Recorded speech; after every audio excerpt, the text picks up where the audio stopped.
everyone. This is Donna's Happy Hour. Just a reminder to like, subscribe, and hit the bell so that you get future notifications of the videos.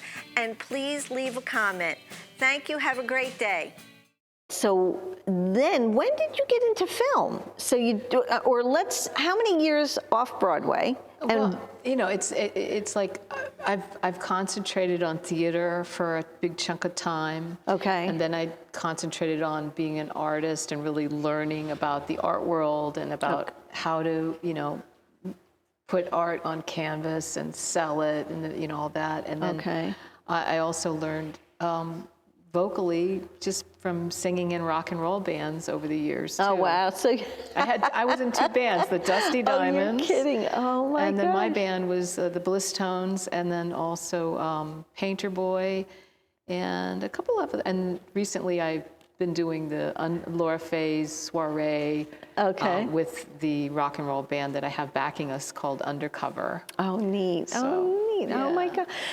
So I've incorporated a lot of stuff over the years. So let's say when you were doing off-Broadway, were you still trying out for film and doing that sort of thing, or? Yeah, I got a couple of film auditions, and I got close to getting a couple of big projects. One was Donnie Brasco, the neat. Penelope Ann Miller part, and then another one was Dangerous Beauty with Rufus Sewell, and that was a European production. And then I took a break from acting because it just wasn't happening for me. And I said, well, maybe when I'm older, I'll have a little bit more of a feel of who I am and what I'm doing and exploring other things in life, you know, because, you know, just to do one thing successfully is great if you have early success. Right. If you don't, you've got to try other things to stay happy, I think, and to stay focused. You know, you have to work at it. So whatever I've done, I've made sure that I worked at it diligently. You know, and then move on to the next. One of the things that I wanted to find out, and I'm asking you this because anybody that may be out there watching, again, these are questions. I try to bring up things that aren't maybe brought up a lot or even thought about. So when you're doing an off-Broadway show, how many shows do you have to do in a day? Well, does it work different than Broadway? When I got my equity card years ago, I was lucky enough to be in an off-Broadway production, and we had 8 performances a week. Now they do 6 to 7. Oh, okay. All right. And that show ran 9 months. So that was a long run. Usually off-Broadway shows can run anywhere from, you know, a couple of weeks to a year to more, you know, if it gets picked up. Right. Okay. So it's really one performance a night, a day, except or on whatever. the weekend, like it's usually like 2 Wednesday nights. Sometimes they do a matinee and an evening performance, and then on Saturday they do 2. And again, like I said, the reason I'm asking, because I had done theater, and I was with an equity group out in Englewood Cliffs, New Jersey, and we usually would do 1 to 2 performances a day, midday, you know, and then in the evening and things like that. So I just wondered how much it differed. When you were doing off-Broadway, did you have to continue doing, let's say, calls for film? Or was your time just dedicated? It's usually, you know, when you have the time during the day, because the show's at night, you can submit yourself, or have your agent or your manager submit you, tell them, you know, what you want to audition for, they call you up. But usually auditions back then, because now everything's virtual. You know, you have to submit it on Zoom, and you know. So that is how the pandemic has changed the way things are working for actors and actresses. Everything is done submitting an audition virtually. That's very interesting. And I think a lot of casting people and also agents and producers are happy because they don't have to deal with crazy actors. Right. Although, I mean, there's pros and cons. I mean, for them, it's probably more pros. Yeah. But I would think that the cons for an actor or actress would be that if you're there in front of that person, and let's say they're on the fence, and you might be able to sway them by talking your way into, the... They can see the whole package instead of just from the waist up, right? Because now everything is, Oh, really? Yeah. Oh, is it really? Oh, Yeah. see, that's so interesting. Yeah, I didn't know that. Let's talk about getting an agent. So how do you go about that? If somebody is out there thinking about this as a career, what would you suggest? Get another career.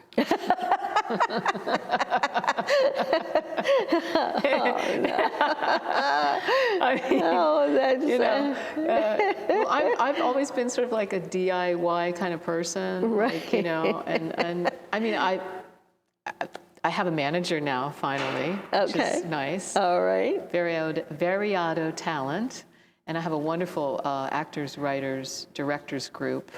That I'm a founding member of, Brazen Giant Ensemble, with a lot of working actors and writers and directors. So we all kind of look out for each other, which is good. Shout out to Brazen Giant and Variado Talent. So it's I don't know. I mean so hard to steer somebody, and I guess it's hard, because there's like the A list of agents, and then there's the B tier, and then there, and it's you really have to know the right people, and that's it. That's what I'm finding out. Right, to get into the A list or the B. That is one of the things that I had noticed, is that it does help who you know. Yes.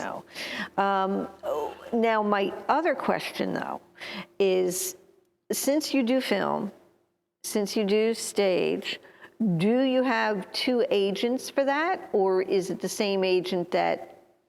Right now, I just have a manager. Just a manager, yes, okay. Right now. How does a manager and an agent differ? Well, a manager is somebody that manages the talent and helps brand and create. Okay. Create the, okay. And then an agent is somebody that actually gets you in the door. Okay. I mean, some managers now in Hollywood are acting as agents too. Okay. So it's it really just depends. Right. And now, so you said you're involved with an acting writers and directors group, Brazen Giant. Okay. Yes. All right. Would you classify yourself as a method actress? And how do you feel about that whole? Well, it's interesting that you brought that up, because I was lucky enough to study with, after Juilliard, I went to the Actors Studio, and I also studied with Charlie Lawton, who's Al Pacino's best friend and mentor, and also coached Martin Sheen. And the name sounds very familiar, and the reason and also Matthew McConaughey too. Oh, really? He was a wonderful coach. He was married to Penny Allen, who was interesting. I think she was she was the bank teller in Dog Day Afternoon, and she directed me in a play. And that's when Al came to see my work, and that was like the kind of experience you had when you had somebody at that level come backstage and say, "Laura, that was really good. I hope to be seeing more of you." Right. And I've known him over the years from different, mutual friends and people, and to get that stamp of approval was like amazing, because you don't get that often. That often, no. So well, I have to tell you that I don't know if the name Ernie Martin rings a bell to you. Oh, wow. Yes. So how do you know Ernie Martin? That's who I studied with. At the Lee Strasberg? Irma Sandry, I went with her, I studied with her before I studied with Charlie. He opened the school, Yes. the Lee Strasberg School in California for Lee. And then he came back to New York and he had his own thing going on, and that's when I studied with him. Amazing. Yeah.